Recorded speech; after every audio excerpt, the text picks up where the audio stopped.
ఎప్పుడు కూడా ఏదో ఒక జ్యూస్ పిల్లలకి ఫ్రెష్‌గా ఇవ్వాలి అని అనుకుంటాం కదా! బట్ ఏదో ఒకలాగా మిస్ అయిపోతుంది.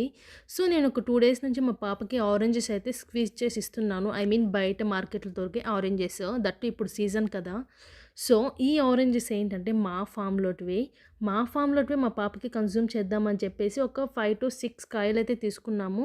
అండ్ ఇలా చేశాను. అసలు మిస్టేక్ ఎక్కడ జరిగిందో నాకైతే అర్థం కాలేదు. సీడ్స్ చూసారా ఎన్నున్నాయో.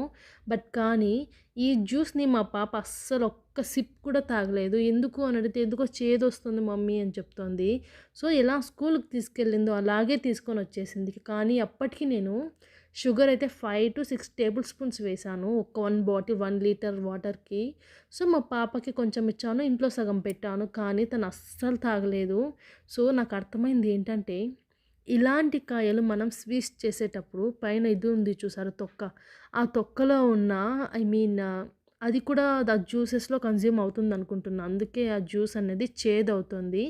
కాబట్టి మనం చిన్న పిల్లలకి ఇలాంటి ఫ్రూట్ జ్యూస్‌గా ఇవ్వాలి అనుకుంటే దట్టు మన ఫామ్‌లోటివి ఎక్కువగా ఫ్రెష్‌గా ఉంటాయి కదా! కాబట్టి వాటికి పైన కూడా చాలా లిక్విడ్ లాగా ఫామ్ అయ్యేది ఎక్కువగా ఉంటుంది. అలాంటప్పుడు మనం ఆ పొట్టుని పీల్ చేసి చిన్న పిల్లలకి ఇస్తే బెటర్ ఆప్షన్ అని నా ఇంటెన్షన్. ఎందుకంటే మా పాప ఎలా తీసుకెళ్ళిన జ్యూస్ అలాగే తీసుకొచ్చేసింది. ఇంకేం లేదు, water bottle check and juice bottle check and lunch box కూడా రెడీ చేసి పెట్టేశాను. ఆల్మోస్ట్ స్పూన్ తర్వాత అండ్ మా పాపకి వెజిటబుల్ పులావ్ చేశాను ఈరోజు. తర్వాత కర్డ్ రైస్ ఆఫ్టర్‌నూన్‌కి. తన ఫేవరెట్ అండ్ పాప్‌కార్న్.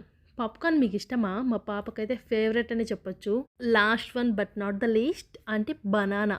బనానా కూడా ఒక్కటైతే కంపల్సరీగా ప్రతిరోజు నేను మా పాపకి ఇస్తున్నాను. సో, ఇలా మా పాప లంచ్ డే అయితే ఈరోజు 5థ్ డే స్కూల్‌కి వెళ్ళడం కంప్లీట్ అయిపోయింది. స్కూల్‌కి వెళ్ళడం ఏంటో కానీ నాకు మాత్రం ఒక పెద్ద టార్చర్ లాగానే ఉంది. 5:00కి లేవాలి. 5-6:30 లోపు లంచ్, డిన్నర్, స్నాక్, డ్రింక్ మొత్తం కంప్లీట్ అయిపోయి తన ప్యాక్ అక్కడ రెడీ అయిపోవాలి.